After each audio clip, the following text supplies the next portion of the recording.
In the days of the smugglers, Alva, then in Stirlingshire but now in Clackmannanshire, had a roaring trade in illicit whisky. Among their number were John and James Henderson, Laird Morris and old Willie Kairens. One day around 1810, John Henderson was making his way up to Alva Moss, where he had a spirit still. The place was ideal for him as it was well out of the way. His pony was laden with the usual saddlebags, containing new supplies for getting to work on the distillation process. As he got nearer to the spot, he heard voices and the breaking of dishes, and rightly guessed what was going on. His secret place had been discovered. With a good presence of mind, he pulled off the pony's load, then continued on his way. As he passed the gaugers, he politely called, "Good morning," and said he was on his way to Blackford to look for some beasts. Although disappointed by what had happened, he counted himself lucky for escaping their clutches. He hoped for better luck next time, when he set to work on his still. Laird Morris was well known to the excise officers.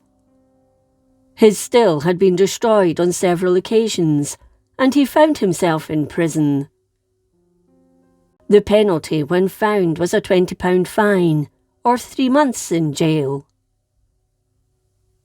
Most of the Alva smugglers had spent time behind bars as they simply couldn't afford to pay the fine.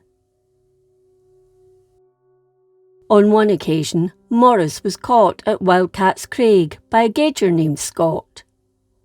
Morris and Scott fought, but the smuggler got the better of Scott and escaped. A few days later, Morris, who was one of the leaders at a radical meeting in Stirling's King's Park, was spotted by Scott. After getting some assistance, he was apprehended and found guilty on all charges before being sent to prison for 6 months. The people in Alva usually sided with the smugglers and did their best to hide them from the authorities. Once, Morris was being hotly pursued when he was hidden by a number of women in the village. Most notable was Maggie Nobles, who assisted in his escape from the gaugers several times. She would raise her pistol, and they soon left. For her actions, she was duly apprehended and taken to Stirling to face the authorities. Another smuggler of note was Charlie Drysdale, who on the whole was pretty successful. He sold his wares to locals, making good profits, and no one gave him up to the authorities. As for Willie Kairens, he often helped Morris in his operations up Alva Glen and supplied the whisky to various buyers all along the hill foots, as far as Stirling. One night when he was returning from Stirling, where he'd sold a small amount of illegal whisky, he met a gauger in a field near Alva, which is now the Johnson Park. A fight broke out between the two men and became so vicious that by the time it was over, Kairens believed the exciseman was dead. The gauger had a small sword on him, but it was never drawn during the fight.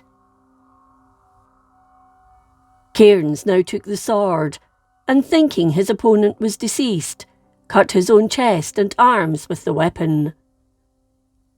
He did this to prove to the authorities that the exciseman had attacked him, and he'd killed him in self-defence after he'd drawn his sword. In the end, the incident wasn't as serious as Kairens had first thought.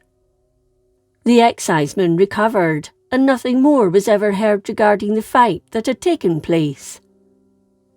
The only people who knew about what truly happened were his fellow smugglers, who teased him about his self-inflicted wounds, which they called tattoos, and the good soldier blood that ran through his veins for having taken on the gauger in the first place.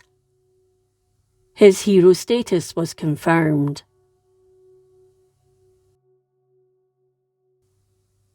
During the summer months, when visitors came to Alva to walk up to Ben Clwch, many a tale was told about the smugglers. On the road up to the hill, through Glenwhinnow Glen, the smuggler's well was pointed out.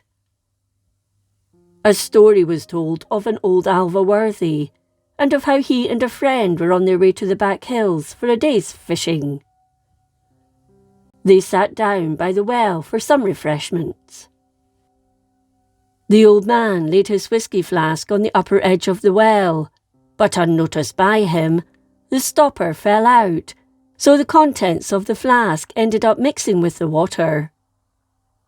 Tasting what he thought was pure water, he was surprised at its flavour, and trying it again, he exclaimed, "Faith, lads, this beats all.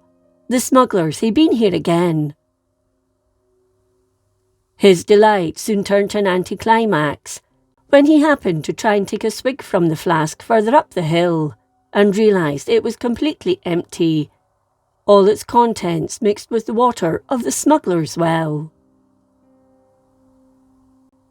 For a long time afterwards, when he poured himself a cup of water, he would chuckle at the thought that the smugglers had left behind their fine spirits, when all along it was his own hip flask.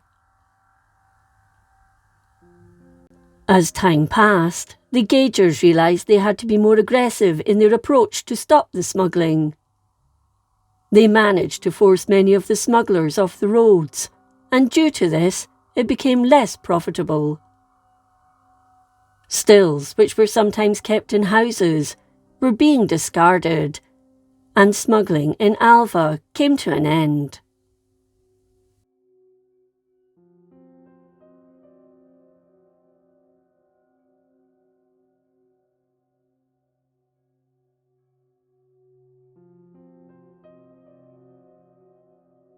If you enjoyed this episode of Scotland's History, please like, comment and subscribe.